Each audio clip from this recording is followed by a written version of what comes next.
So I finally beat Kingdom Hearts 3, and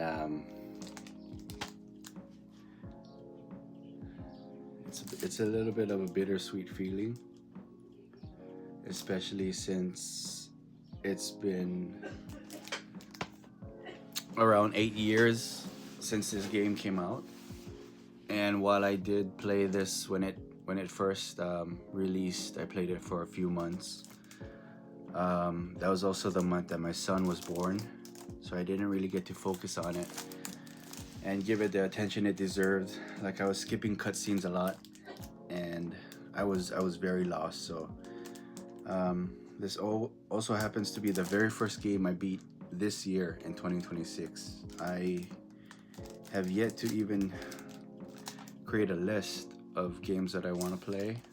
This was just one of the things that I wanted to put on my personal goal list, and I managed to beat it this month. So I'm just gonna go over like a quick review, things I like, things I didn't like, and my overall rating for this game. So things I liked the story. I think that having that whole legend of Kingdom Hearts finally wrap up and tying together all of the existing games and giving it like a big conclusion at the end was fitting. That final battle between the Seven Warriors of Light and the Organization 13. That actually ties in very well to something I don't like, which is I was lost. Like, I was very lost. There were a lot of holes in this game that I know are because there are other games besides Kingdom Hearts 1, 2, and 3 that are part of this whole storyline that I haven't played, like Chain of Memories, Birth by Sleep, Final Mix, 2.8, 1.8, Deep Dive. There's so much games in this series that I haven't played because I'm so used to just playing the main titles on PS2 and now PS4.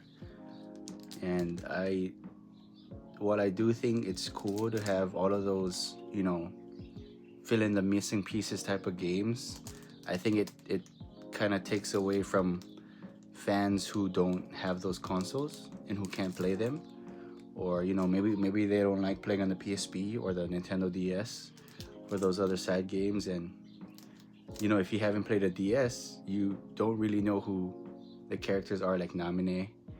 And if you haven't played like Birth by Sleep, you wouldn't really know the characters behind the depth of Organization 13 and the villains in there. So I don't think it's fair that Square Enix and Disney decided to have these one-off side quest type of games and kind of leave it over to the imagination of the player in here in Kingdom Hearts 3. Yeah, I don't know how to explain that anymore. Another thing I didn't like was, where was Final Fantasy? Where was the Final Fantasy characters in here? I can't think of any character in here in Kingdom Hearts 3 that was from Final Fantasy. Was I wrong? Am I wrong? Or leave it in the comments. Was there a character from Final Fantasy? Because when I'm looking back at like Kingdom Hearts 1, Kingdom Hearts 2, you had Squall, or sorry, Leon. You had Cloud. You had Tifa. You had Aerith. You had a lot more characters. And the only character I can think of that was in the playthrough of Kingdom Hearts 3 was the Moogle at the save points. Was there any more? See, I can't even remember, but I don't know if the creators did that intentionally, because Sora and Riku Terra and the other two from the trio, they all kind of look like they do belong in Final Fantasy realm. So I guess that was their way of, I was saying like, hey, these characters technically fit into that niche of being Final Fantasy Square Enix type characters. But the same goes for Disney. I mean, you were in Disney worlds, Disney themed worlds, but there wasn't it wasn't as meshed together as it usually is, as usually was with the older games. Other than we're gonna show the Disney characters, we're gonna put you in the world of Disney, but we won't necessarily say how things are tied together.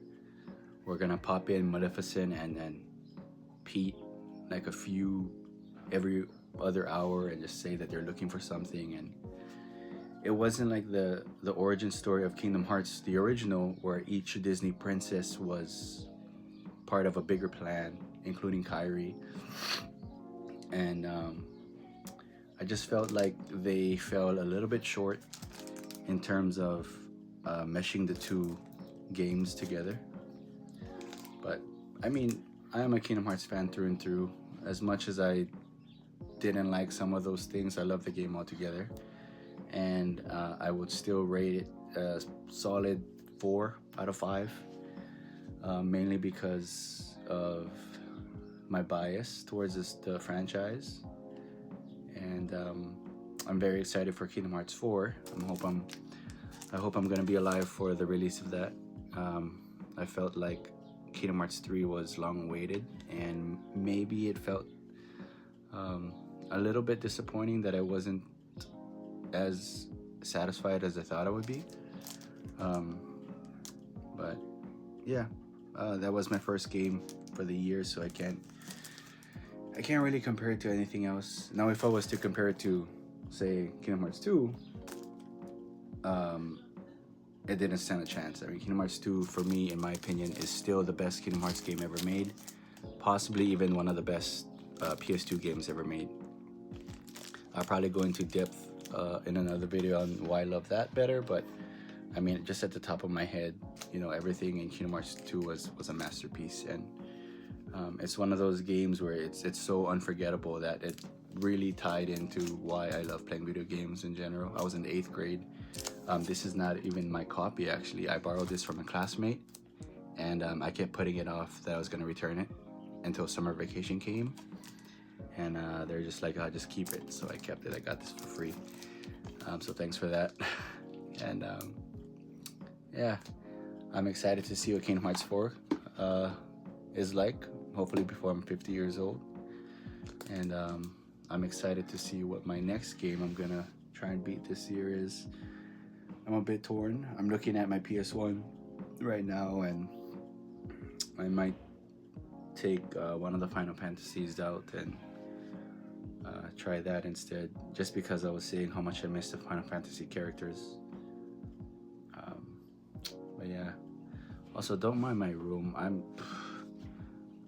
I'm like I'm in limbo right now. I'm trying to figure out what I want to do with the layout. But yeah, Kingdom Hearts 3, first game down of the year.